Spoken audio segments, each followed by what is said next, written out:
isinilang muli ako. Nagpasya ako. Sira matapos mamatay sa pang-aabuso. Muli akong isinilang. Sa dati kong buhay, ayaw ni mama na maging malungkot ako, kaya nagampun siya ng bata para samahan ako. Pero hinangad lang nila ang yaman ng pamilya ko at inabuso ako hanggang sa mamatay. Ngayong isinilang muli ako. Nagpasya ako. Sirain silang lahat. Mama! Mama! Mama! Anong problema? Mama, masakit. Natuto na magsumbong sa tina to. Anong nangyari sa kamay ni Sofia? Ma, malinaw na kagatag ng labog yan. Malinaw na ginawa ito ng walang puso kong kapatid na si Lily. Pero 3 taon pa lang ako, hindi pa ako malinaw magsalita para isumbong siya. Inaso ako ni Lily ng mainit na gatas. Sinusubukan ko lang painumin si Sofia, pero ayaw niyang uminom at itinulak pang bote. Kaya, napaso siya. Ma, kita mo? Napaso siya dahil sa pagiging pasaway. Walang kinalaman si Lily dito. Bata pa siya. Huwag nating seryosohin ang sinabi niya. Bata man siya, pero hindi siya tanga. Tingin mo hindi niya alam kung sino umaapi sa kanya? Ma, kapatid kaming lahat ni Sofia. Paano namin siya maaapi? Kahit nagawa pa ito ni Lily. Tsak na aksidente lang yun. Madam, normal lang sa bata na magkapasa at masaktan. Ang pagpapatibay sa bata ay hindi naman ganun kasama.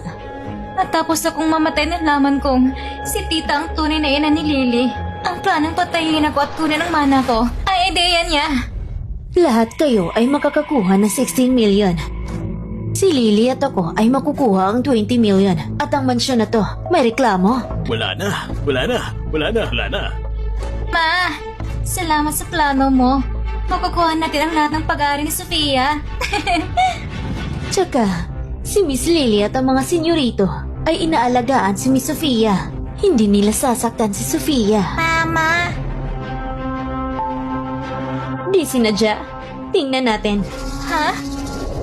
Ano po? Butler, tingnan mo ang CCTV. CCTV?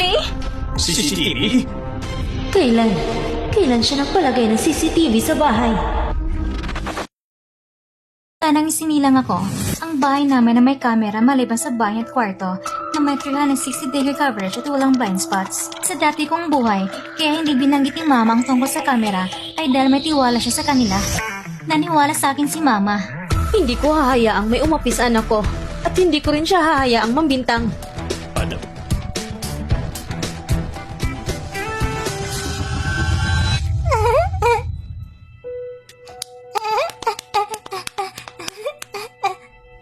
Ito, hindi mo ba alam na mababa ko matulog? Iyak-iyak, puro ko nalang iyak. Iyak pa at makikita mo, itatawag kita sa mga aso. Lily, gutom na siguro si Miss Sofia. Bilang nakakatandang kapatid, dapat mong alagaan siya.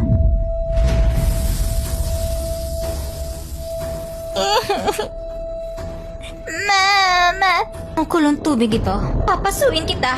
Halika rito, Sofia. Paras na para sa gatas. Inom!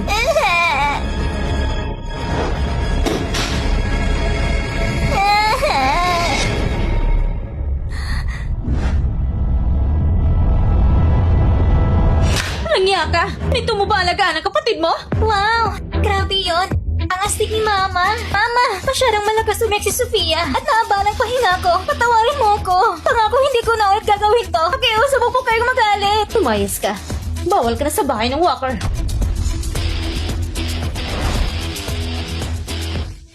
Madam!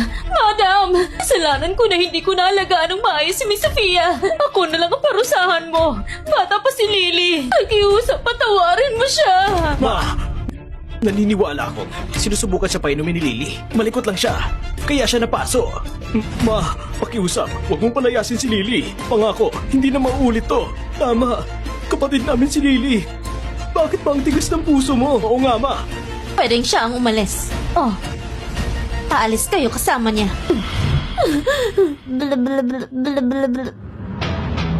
Mama, sa buhay na to, pangako, aalagaan ko ang sarili ko at mas aalagaan ko kita.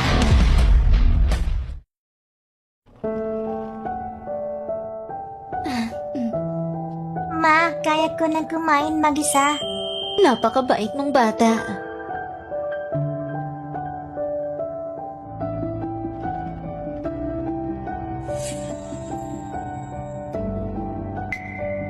ang tinitingin ninyo ngayon na ba kayo nakakita ng magandang kumakain? Adam, may problema sa overseas branch. Kailangan mong pumunta ron agad. Pwede ka ba ngayon? Anong oras?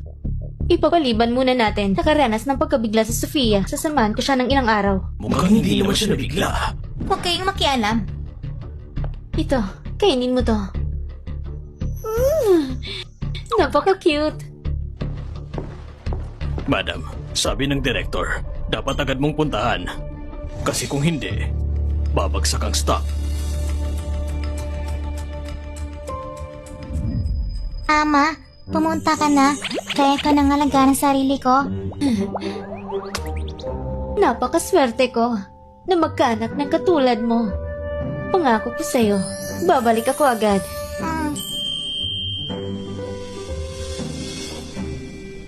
Tita Clark, at kayong anim na kuya, alagaan niyo si Sofia. Huwag nasaktan ulit siya. Huwag niyo akong sisihin kung maging malupit ako. Opo. Sofia, yung batang kapitbahay natin si Noah Smith ay pasaway. Huwag mo siyang pupuntahan, ha? Tatandaan ko. Alam ko. Pagkakataon na nilang kumilos. Gusto kong kumain. Gusto kong kumain. Gusto kong kumain. Gusto kong kumain. Nagugutom ako. Alas 5 pa lang ng umaga. Kumakalabog at sumisigaw na parang baliw. Gusto kong kumain. Nagugutom ako. Miss. Oh. Miss Sofia. May kailangan ka ba? Nagugutom ako. Gusto ko ng pagkain. Sofia! Sofia, tama na yan, ha?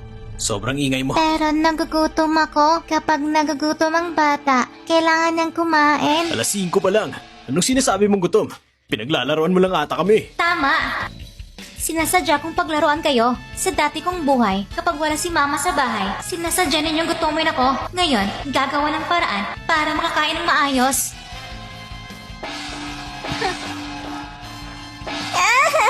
Gusto ko ng pagkain!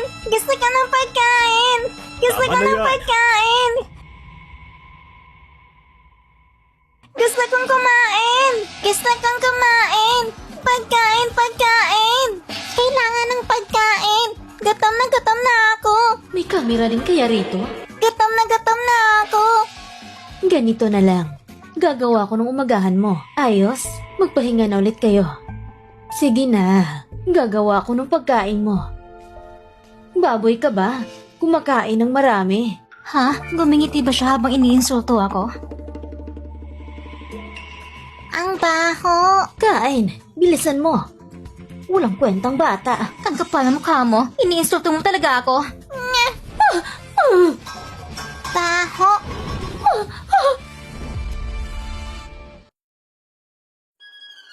Oh, Diyos ko! Ang bagong limited edition kong pajamas! Tuwing wala si mama sa bahay, palay mong isinusuot ang damit niya. Ngayong may mancha na yan, tingnan natin kung paano mo ipapaliwanag yan. Kay mama yan. Anong problema, Tita Clark? Masyado ka na naging spoil. Mag-sorry ka. Sorry? Asa ka? Ikaw, Ha? Wala akong ginawang mali.